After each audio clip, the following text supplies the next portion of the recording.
Good day everyone. The report is all about goal-oriented project planning or GOPP, the logical framework approach. Next is, what is GOPP?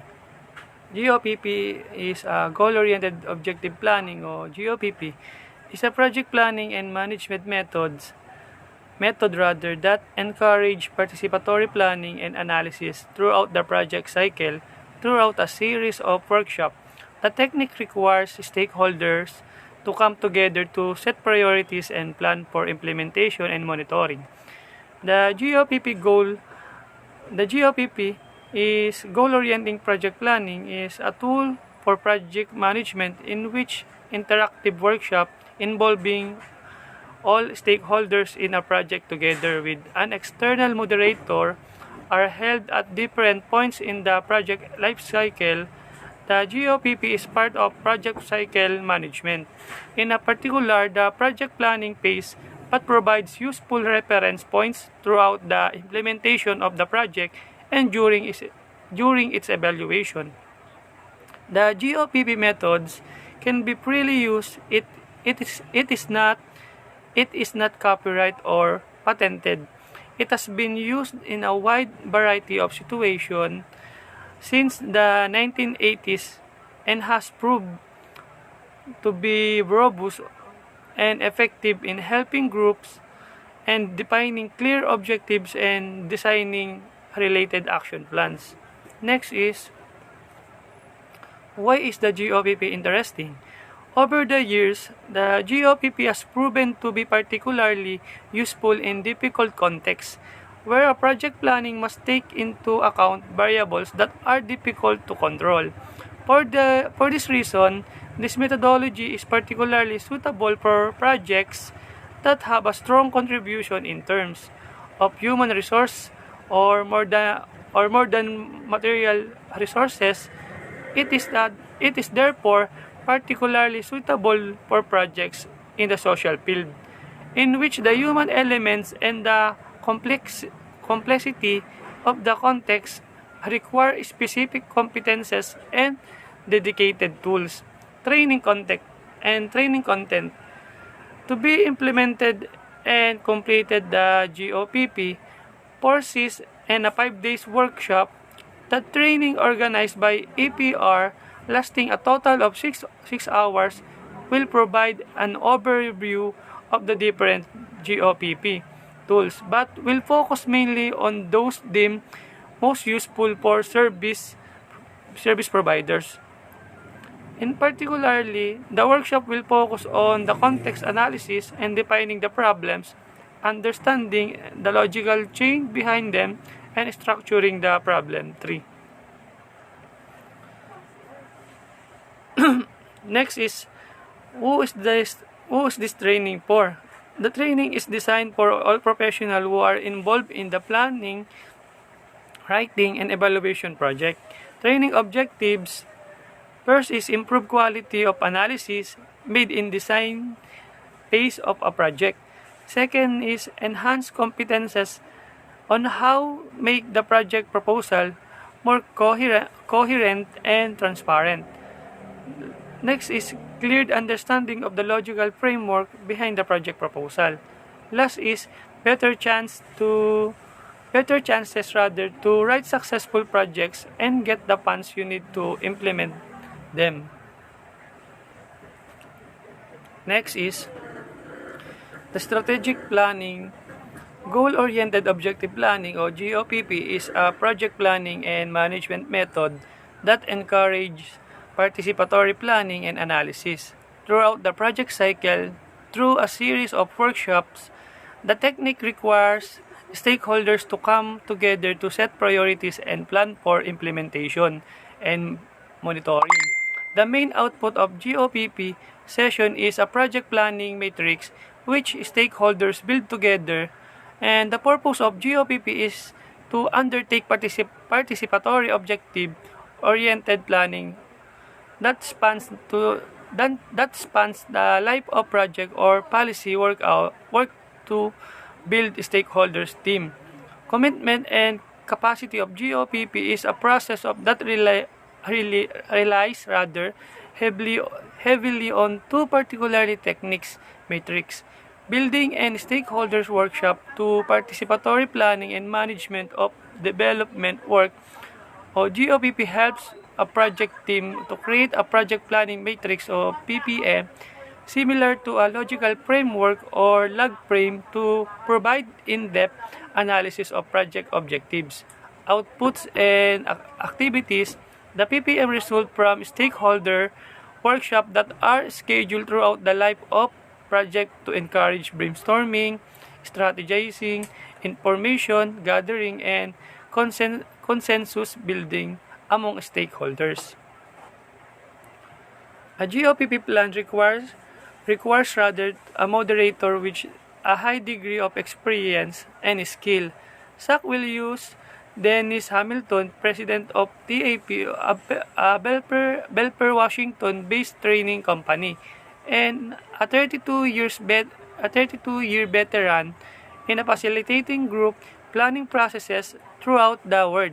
Mr. Hamilton will use the well-known goal-oriented project planning or GOPP method. The GOPP method is based on a concept called the logical framework, originally developed in 1960 by USAID or United States Agency for International Development, and the further articulated by the Federal Republic of Germany in the 80s and 90s. GOPP is used in the preparation and implementation of projects worldwide. Indeed, its log frame rather approach is ubiquitous and a familiar component in many other kinds of plans. However, how the log frame matrix is evolved in a consensual manner with participants tackling problems and their roots is the key difference in the GOPP approach. Agencies still using GOPP or ZOBP as it is sometimes called include the World Bank, DPID or GTZ, and USAID. The GOPP output is a planning matrix, the logical project framework, which summarizes and structures the main elements of a project and highlights and logical linkage between intended inputs, planned activities, and expected result. Next is the GOPP process is designed to first is define realistic objectives which can lead to sustainable achievements, and second is improve communication and cooperation between the project staff, and staff beneficiary and partners. 3 is clarify the scope of responsibility of implementation and develop indicators for monitoring and evaluation of process. This step-by-step method uses the knowledge and ideas and experience of project teams members, beneficiary, and partners to plan their own program or project, applying GOPP methodology, consistent terminology, and standard procedure. The team procedure are realistic plan with the clear achievable objectives given the funding and situation in which the project will be conducted. GOPP methodology can be used to develop nearly in any kind of plan. There are 4 underlying GOPP principles. First is participation. GOPP is process which involves a project partners, stakeholders, donors, and beneficiaries in a collaborative planning effort. Second is the planning steps. GOPP proceed throughout a sequence of successive steps, each building on the one before it. They are situation analysis, problem analysis, objective analysis, alternative analysis, participation analysis, and project planning matrix or the logical framework. Next is 3.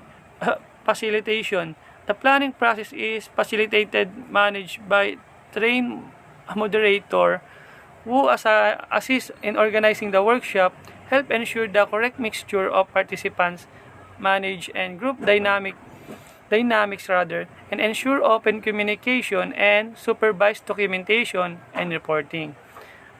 Or is visualization using the meta plan approach. Result of the group discussion during each step are visually shown using the card and chart technique. The results are documented and distributed. The PPMO Project Planning Matrix Logical Framework is excuse me is a one-page summary of why the project is carried out, what the project is expected to achieve, how the project is going to achieve this result, which factors are crucial for the success of the project, and how can success be measured, where data is required to assess project success, and what the project will cost. All of this information is combined in 4x4 matrix. Next is basic features of the GOPP problem and analysis and objective analysis. Problem analysis. The core problem is defined. Each member of the planning team describes what she is considered to be the core problem. These ideas are then briefly explained and discussed. If no agreement is reached, decision-making aids such as brainstorming or role-playing may be used. Majority decision by formal voting or should be avoided wherever possible. The cause and effects of the core problem are analyzed and laid out in a way that show the multi-level causal links and branches. The problem analysis is continued until the planning team is convinced the essential information has been used to build up a causal network explaining the main cause and effect relationship of the problem situation. Next is basic features of the GOPP problem analysis and objective analysis. Objective analysis is the hierarchy. The hierarchy of problems is translated into hierarchy of objectives, and these objectives are then analyzed. All of the problems are replaced as objectives from the top to bottom. The wording of the problem formulation, a negative state is transformed into a positive forward-looking state, or nonsensical statements are changed to make sense. Not every cause-effect relationship can be automatically translated into a means-end relationship. Next is, what is the problem of tree analysis and objective tree analysis? Problem trees help us understand the cause of the key problem, as CDCS identify as well as the downstream effects of a problem. An objective tree is a graphic tool for displaying a hierarchy of results. USID results frameworks incorporate this tool. Developing an objective tree involves the transformation of problem statements into a vision of how things would be if the problem were reduced or eliminated, and what it would rather to take to achieve that vision. Next is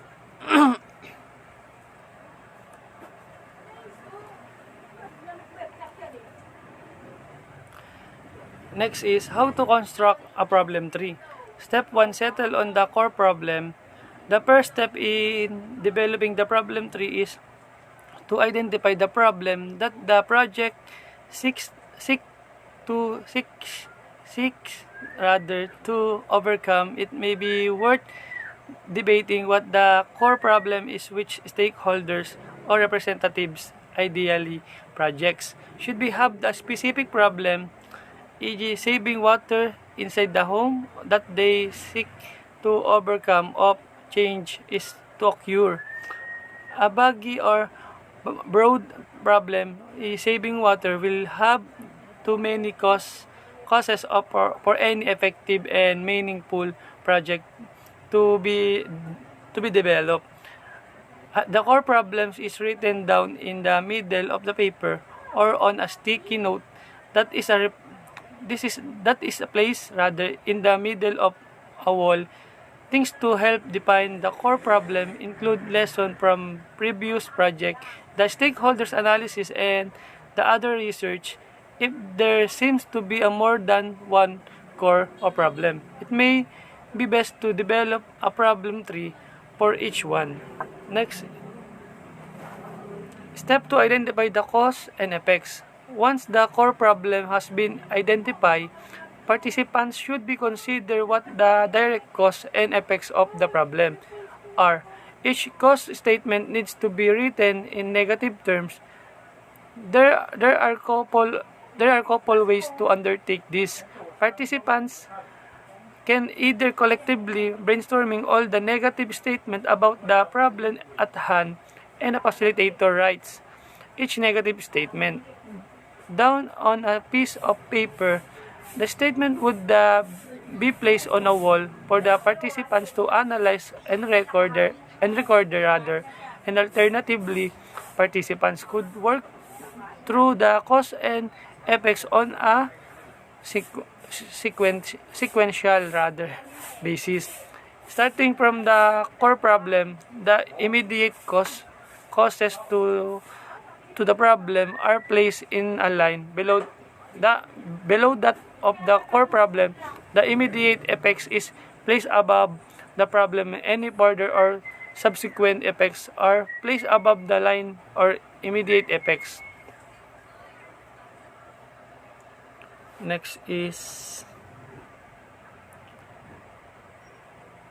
participants need to continue to repeat the process of order horizontal lines until they are no longer able to identify any further or underlying cause.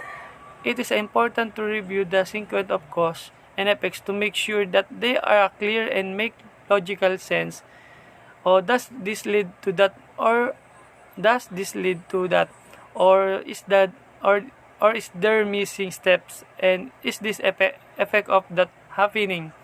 It is important to ensure that there is agreement among the participants if there is more than one cause to an effect. You can place this side by side. Once the order or placement of all the cause and effects relationship is agreed, they can link with the vertical lines or horizontal lines can be used to join and related cause or effects. The result is a problem tree which outlines the cause and effects relationship between the different levels. Next is 3. Develop a solution tree. A solution, also called objectives tree, is developed by reversing the negative statement that form the problem tree into positive ones. For example, a cause of problem tree, such as a lack of knowledge, would become a means such as increased knowledge. The objective tree demonstrates the means and relationship between the objectives. It is advisable to go through rather the solution tree and check to see if all the statements are clear and if there are any missing step between means and end. If so, you may need to revise both the problem and solution trees by adding more statements. Next is step 4. Select the preferred intervention. The final step is to select a preferred strategy for intervention. This step is designed to allow the project design team to select and focus an intervention on a preferred strategy. The solution tree may present a number of separate or linked interventions to solve a problem. Depending on project, funding, time, and relevance, a planned intervention may not be able to tackle all the causes. However, if all the causes cannot be overcome by a project or complementary project, it is important to identify if any the branches are more influential than others in solving a problem. For example, if existing regulation are found to be a dominant factor, but this is not tackled by the project, this would needed to be taken into account into evaluation of the intervention. Once you have selected your prepared inline of intervention, the core problem solution is your immediate objective or outcome rather. The branches below are the activities that you need to undertake, and the branches above become the longer term outcomes. How to construct objective 3. From negative to positive, there are already cause and consequence. Let's write the positive to transform causes into means and effects into ends. As long as we have a relevant cause and consequence, they will be the means and ends that we obtain. If the means and ends obtained are not appropriate or are considered too diffuse, we discuss the problem situation again and reconsider modification to the problem tree. Next is check and modify. It is done now. Let's check for redundancies, similarities, or inconsistencies in the tree. A good way to accomplish this is to establish a one-to-one relationship from cause to effect and from effect to end. For example, central problem high juvenile delinquency in the San Roque neighborhood rather.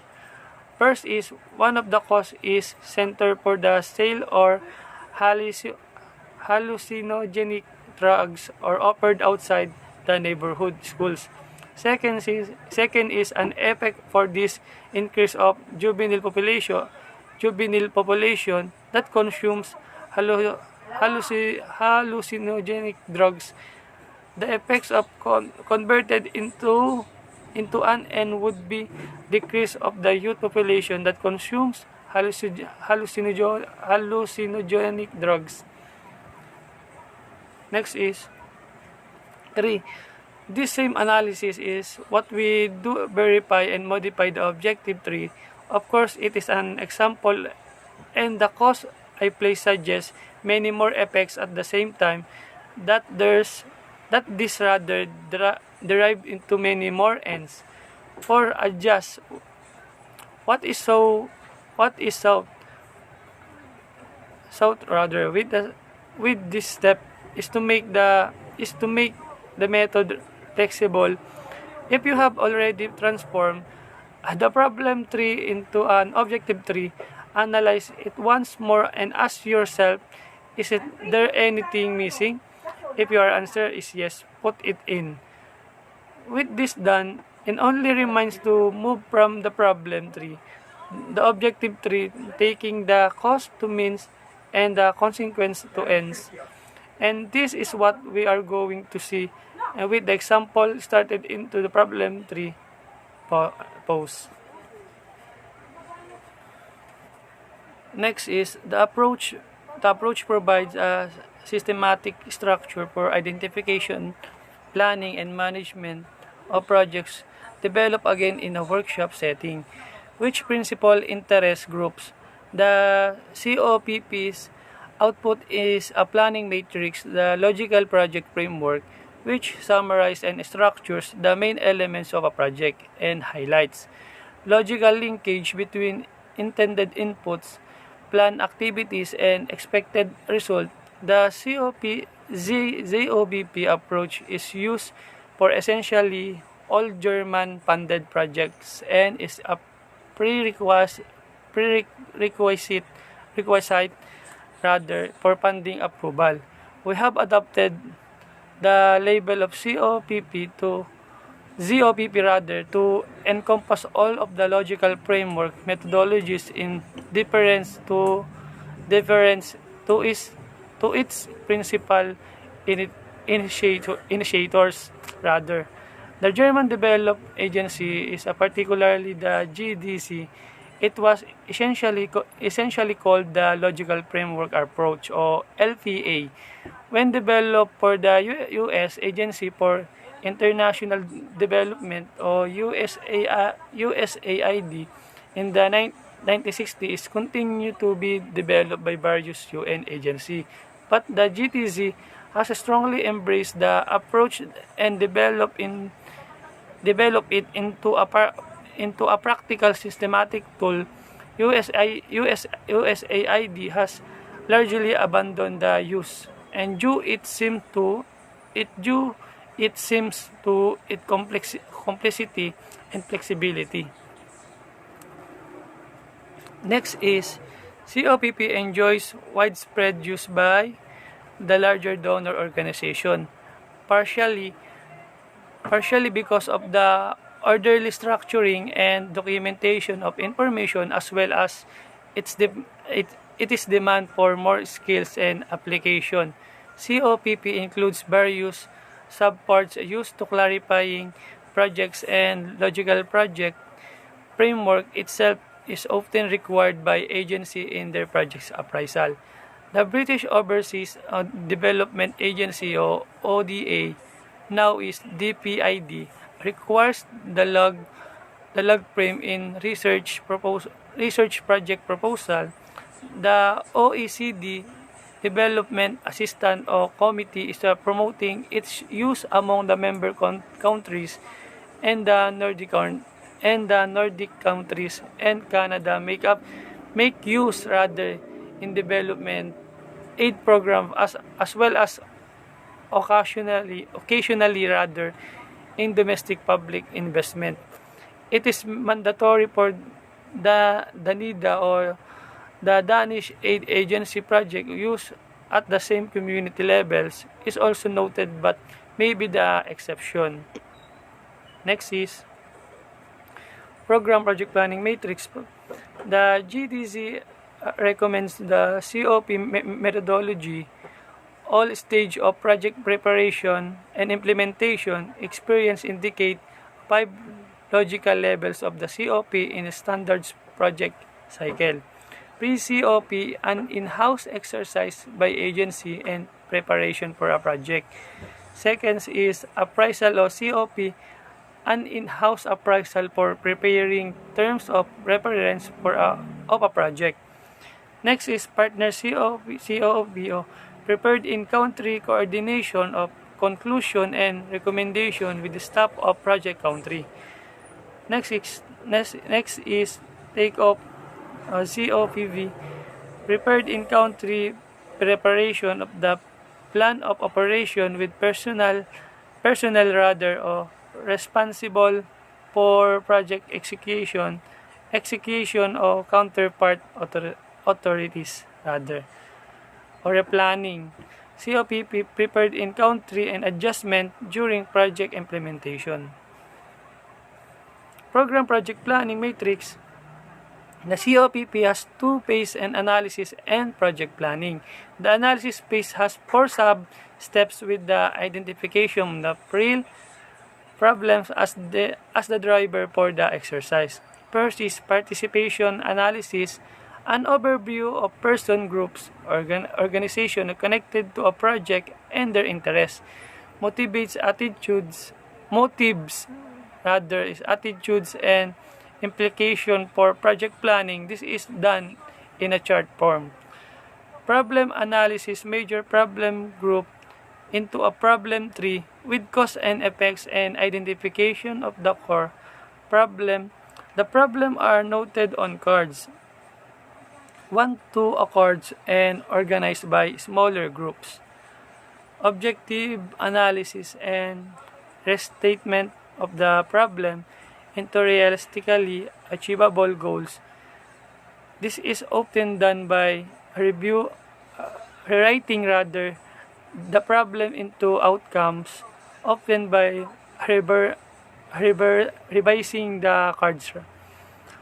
Alternatives analysis, identification objectives and assessments of alternatives according to resources, probability of achieving objectives o politically feasibility, cost-benefit ratio o social risk, time horizon, and sustainability rather, and other factors as decided by a group prepared on charts. Next is Program Project Planning Matrix. The project planning phase has into outcome the project planning matrix rather, or PPM, sometimes called the project planning framework. The PPM is one of the page summary of why the project is carried out, what the project is expected to achieve, how the project is going to achieve the result, which factors are crucially for the success of the project, how can success be measured, where data is required to assess project success, and what project will cost. All of this information is combined 4x4 matrix. The ZOPP has been cited for its rigidity and rigor, and the need for all participants to actively take part in order for it to succeed. Overly directive moderators and disinterested local partners are some of the reasons that the COPP has sometimes failed to achieve its full potential. Next is Program Project Planning. This project planning is phases into outcome. The project planning matrix or PPM sometimes is called the project planning framework. The PPM is one page summary of why the project is carried out, what the project is expected to achieve. Next. So, thank you for listening and watching.